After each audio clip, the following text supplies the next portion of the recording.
If you've been watching Murder of Crows for a while, you'll know that I don't usually cover cases that feature the prolonged abuse of a child. But this case has been heavily covered in the British media lately, so it would seem strange if I didn't cover it in some respect. These cases tend to be very triggering for a great number of people. So if you don't like cases featuring physical abuse of children, then it may be worth skipping this particular episode because it is pretty horrific. But given the widespread coverage of the case, on we go. This is the abhorrent abuse and murder of Sara Sharif, and this is Murder of Crows.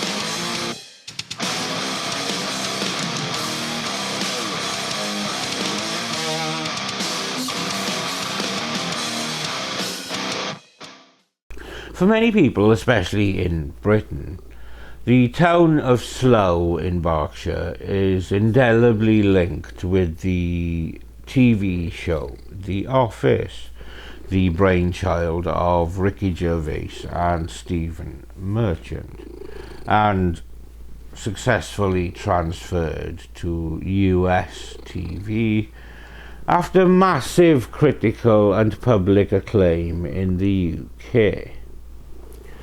And in this series, which looks at a branch of the fictional paper company Wernham Hogg, the show gives the impression of Slough as a depressing place. And it's not my place to say either way whether it is or it isn't. But irrespective of that, it was the birthplace of Sara Sharif on the 11th of January 2013. Born to a Pakistani father and a Polish mother. Irfan Sharif, a Pakistani taxi driver, married Olga Domin in 2009, and they had a son in 2010, followed by Sara being born in 2013.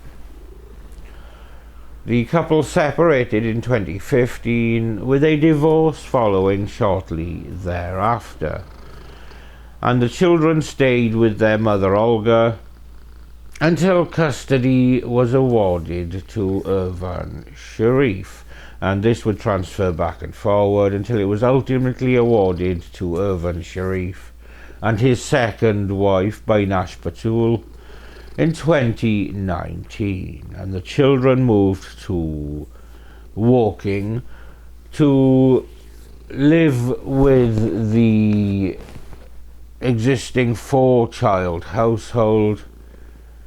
And Irfan Sharif's brother, Faisal Malik, also lived with the couple, and now 6 children. Olga Sharif objected to the children being raised as Muslim, and this, at least in part, led to her being frozen out of the lives of the children after they moved to Woking. And This move, it seems, would be the beginning of a life of torment for Sara Sharif.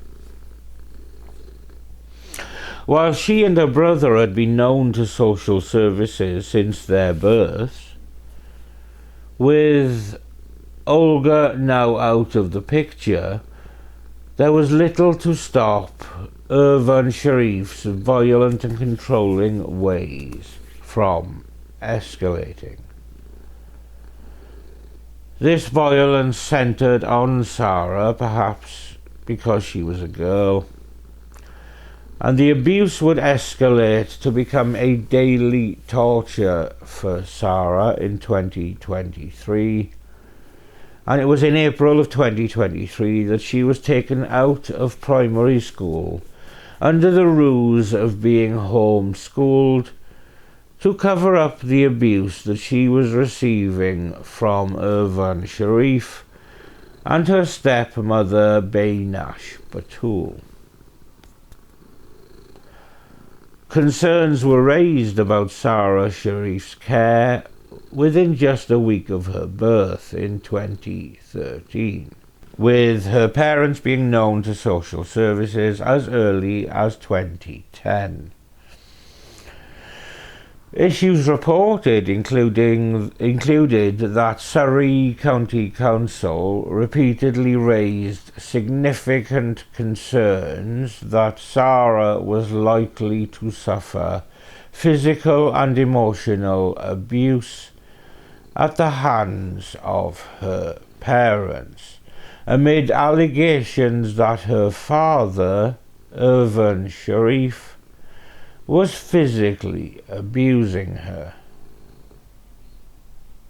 Despite 3 sets of family court proceedings, the allegations were ultimately never tested in court, with Sara repeatedly returning to her parents' care before finally being placed with her father and stepmother Beinash Batul at their home in Woking, Surrey, in 2019.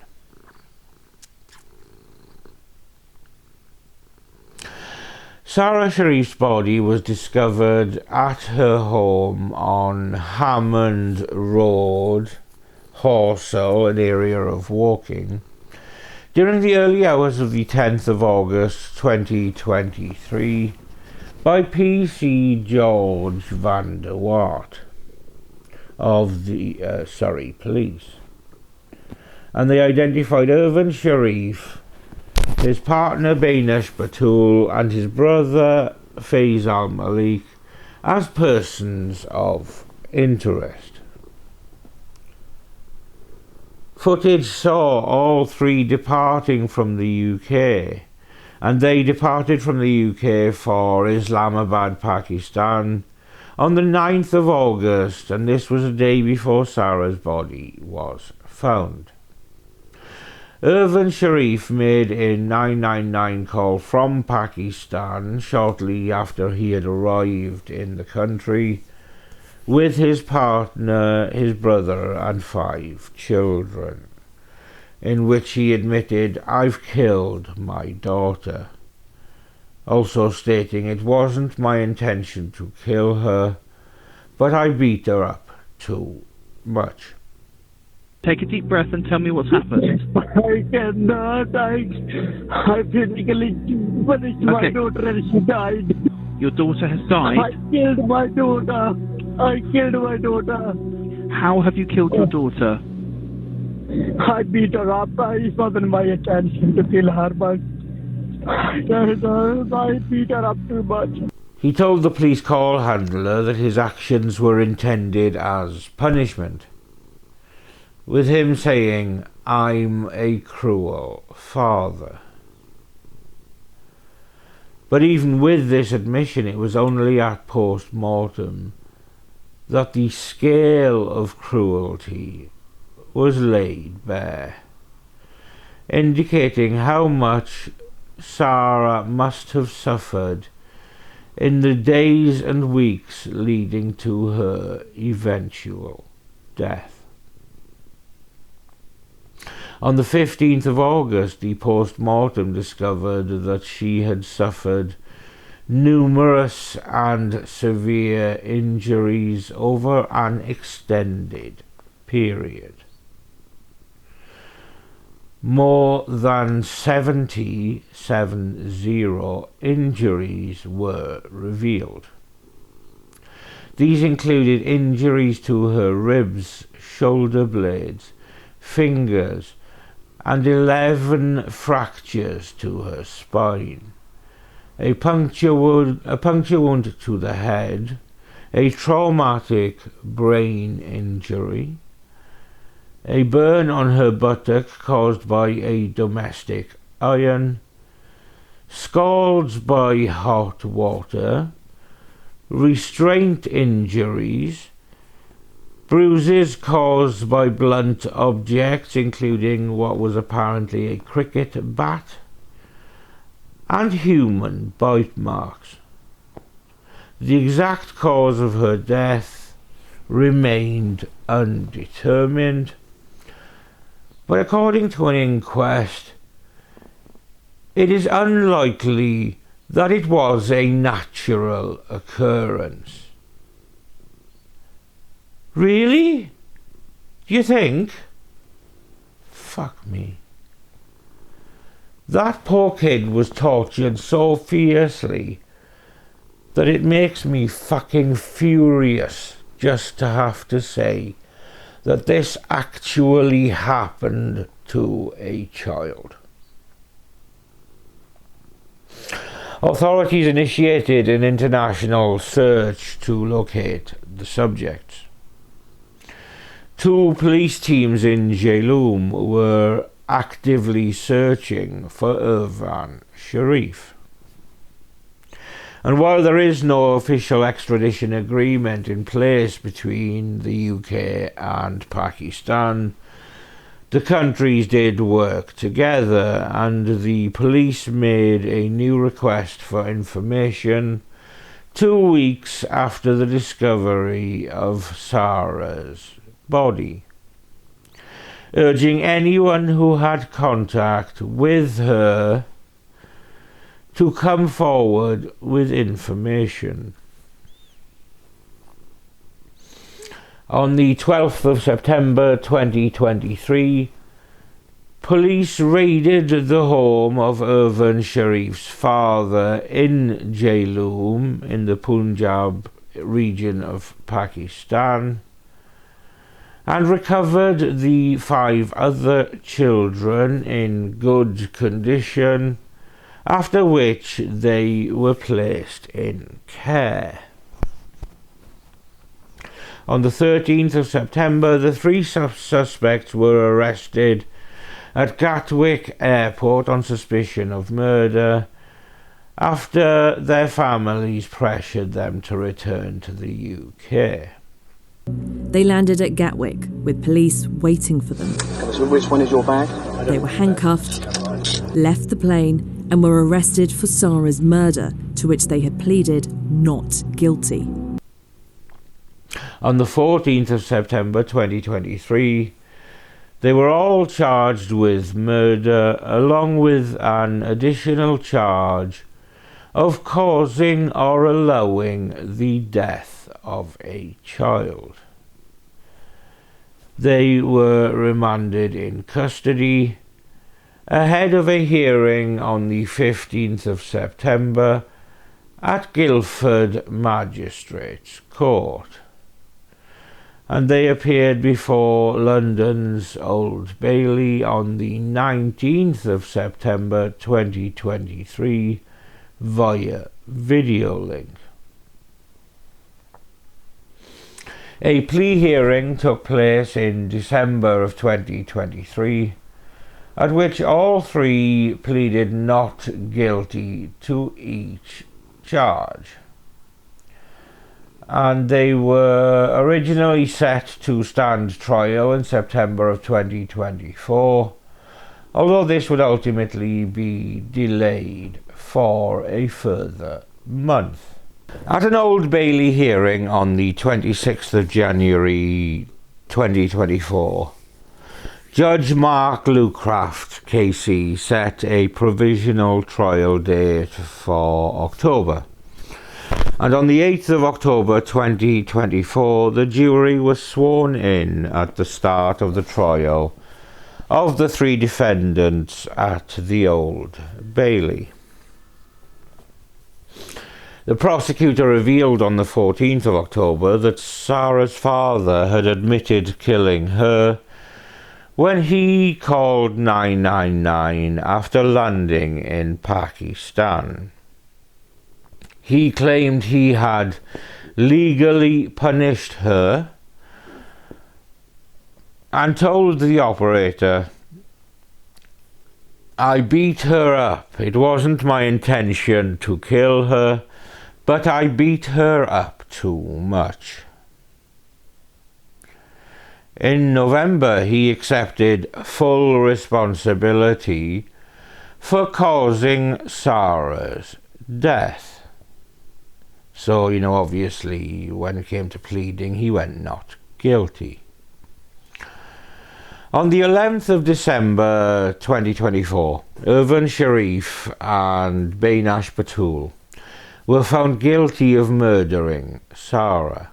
Faisal Malik was found not guilty of murder, but was found guilty of causing or allowing the death of a child. I now come to the sentences. Rhys Sharif, Bainash Batul and Faisal Malik, stand up.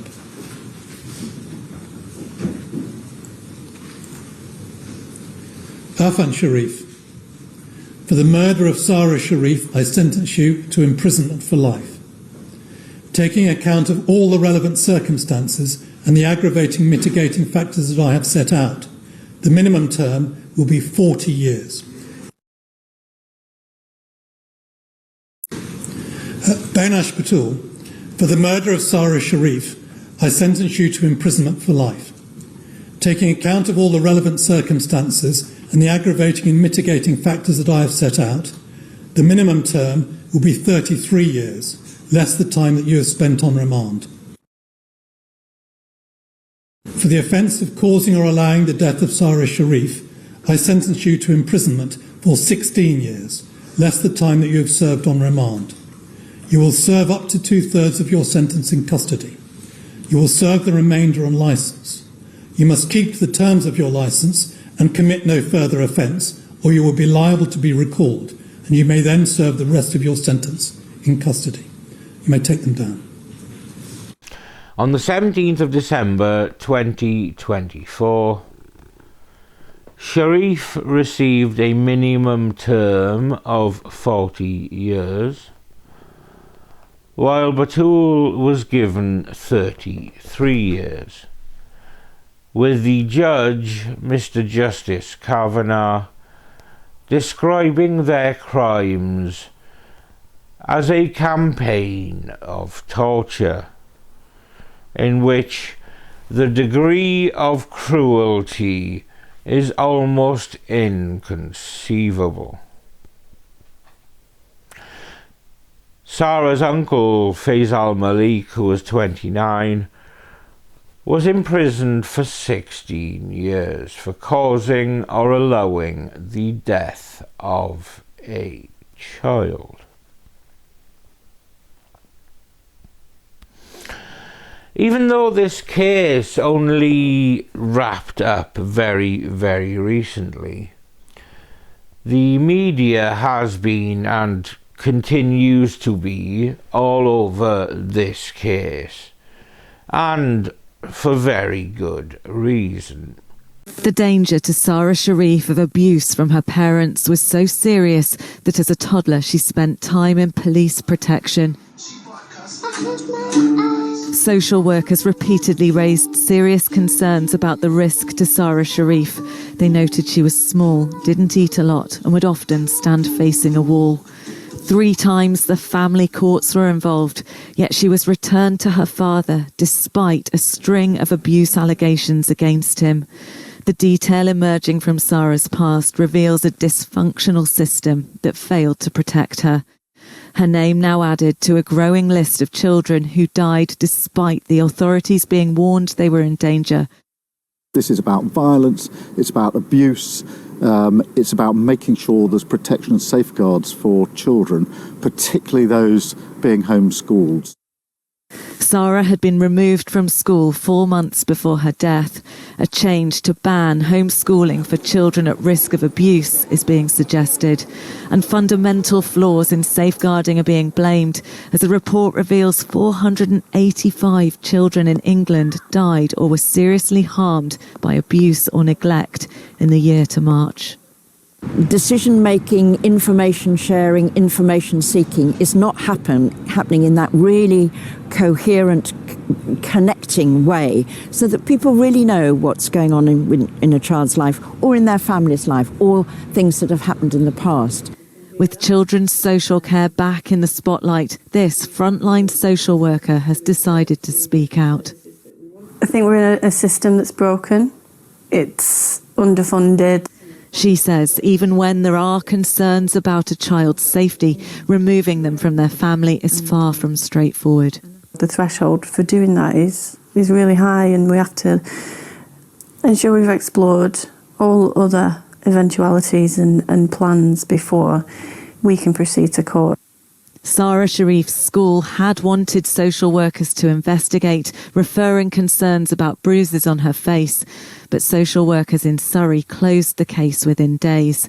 This woman works for a different local authority. I mean, how do you think they would be feeling now? I can't imagine. That's one of my biggest fears in this job is that being me. Have you ever experienced a situation where a child has come to harm? I want to say not yet, and that's a horrible thing to say, but it is a worry. I think that's something every social worker is worried about. The scale and ferocity of the abuse cannot be chalked up to being too severe in disciplining a child. This was an escalating progression of torture and abuse.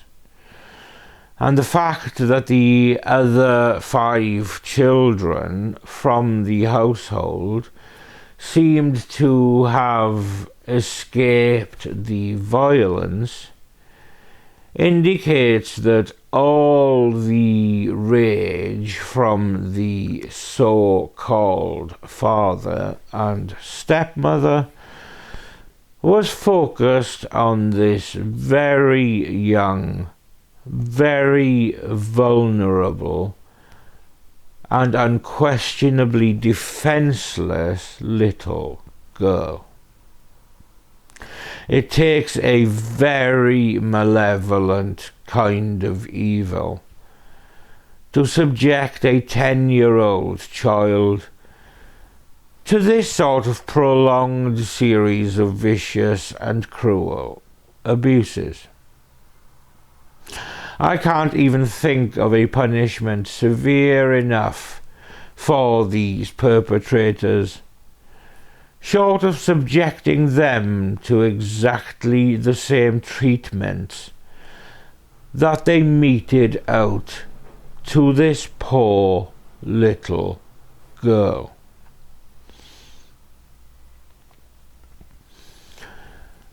The trial of these vile specimens also revealed facts that made the case even more heartbreaking, and specifically that there were at least 15 occasions in which it was flagged to authorities that this girl was potentially in danger before she was ultimately killed in 2023. These included Sara Sharif being made the subject of a child protection plan from her very birth, due to her father Irvin Sharif being accused of attacking 3 women, including her biological mother Olga Domin, as well as hitting and biting children. However, Sara was allowed to remain with her father at this stage. In May of 2013, only about 4 months after Sara's birth, a social worker spots a burn mark on a child's leg, and Sharif claims it was a barbecue accident. Sharif had failed to report the incident, contrary to a social services agreement. 5 months later, a child is seen with a burn mark sustained from a domestic iron. Sharif told social services the child had knocked into the iron.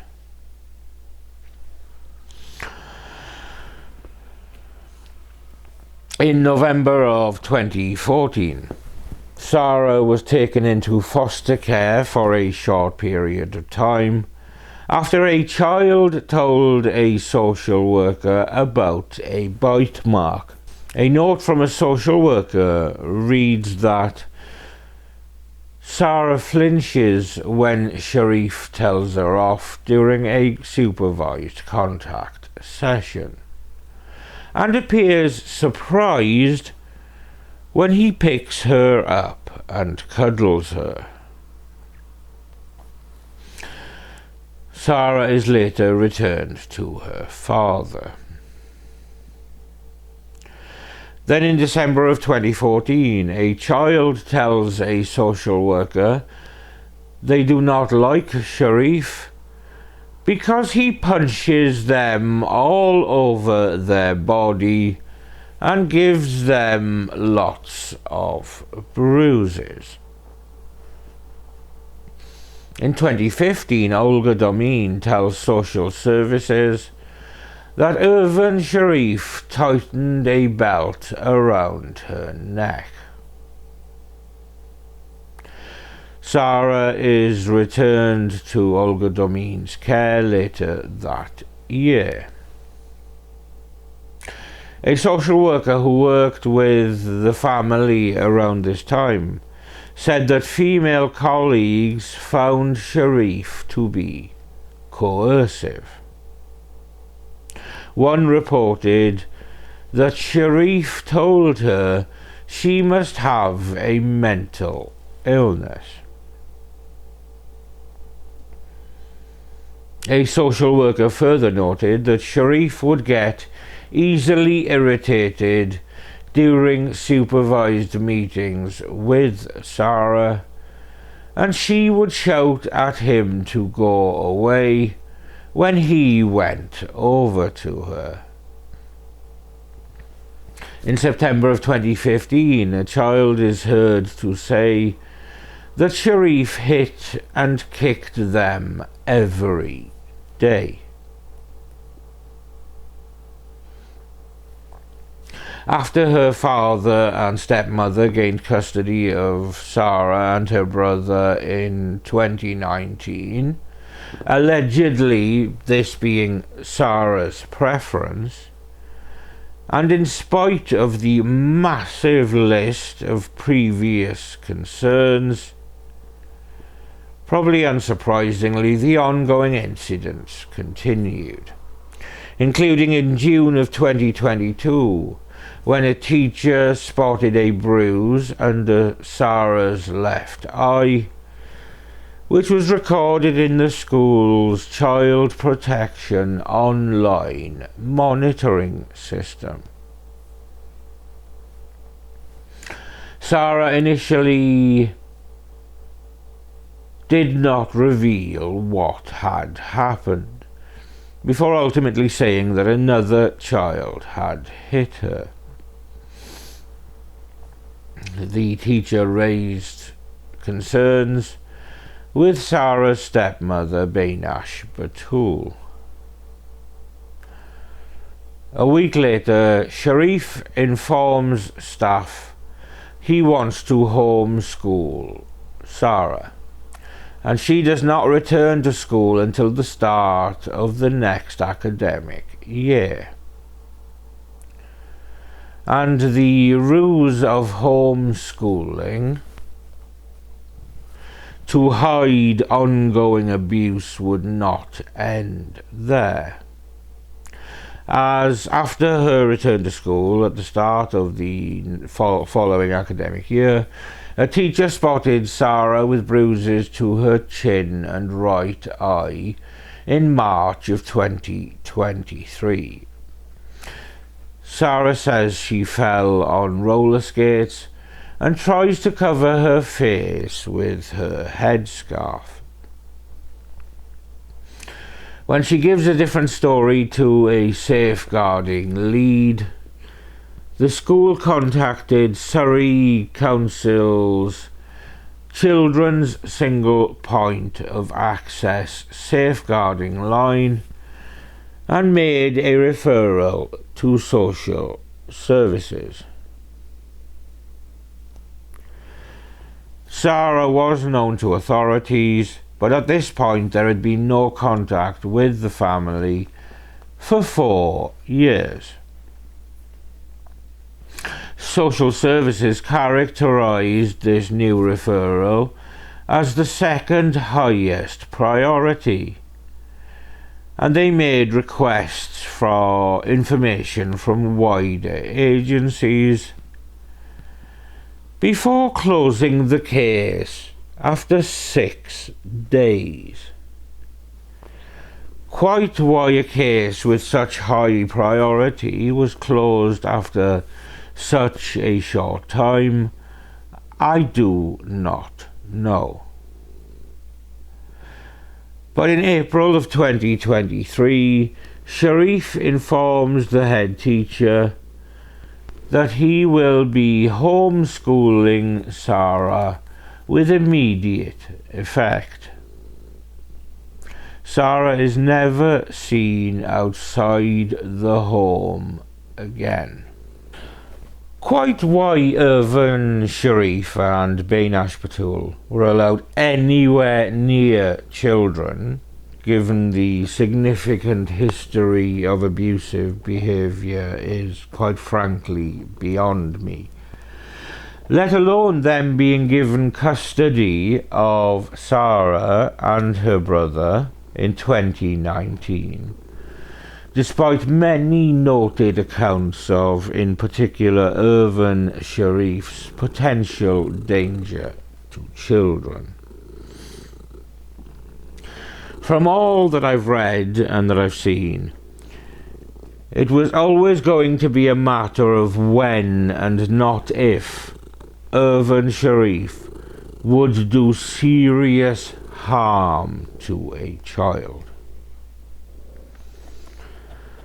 Irfan Sharif and Beinash Batul were 100% culpable for Sara Sharif's death. But there were so many opportunities for services to step in and save this poor girl that were not taken, that many individual workers and indeed the overall social services system should be deeply ashamed of what happened here. The teachers did exactly what you would want them to. But it was the local authority that needed to step up. Especially when Sara was removed from school, not once, but twice. I'm sure that we will all hear the fucking disco remix of lessons will be learned as the ripple effects from the case play out. But this was a tragedy on so many levels that it is beyond heartbreaking. This wonderful, pretty, precious little girl, just 10 years old, was barely starting to be a person when she was subjected to an horrific series of abuses that ended with her death, followed by the cowardly perpetrators running away. This little girl was a developing human, overflowing with potential and hope. And this would be ripped away over the course of a few weeks in 2023. This video is, of course, dedicated to this precious little girl who never got the chance to be more than a little girl. I hope that she has found the peace that she never got in life. Thank you for watching another episode of Murder of Crows. I know that this was a heavy one, but we really need to shine a light on these horrors, as it's only through awareness that we can hope to see the red flags and act accordingly. Now do yourselves a favour and go and watch something light-hearted. And if you have kids, maybe hug them a little tighter and appreciate that while these cases are abhorrent and nauseating, they are also very rare, and thank fuck for that. With all of that said, I'm Steve, this ginger sad sack is Samson, and we will see you when we see you.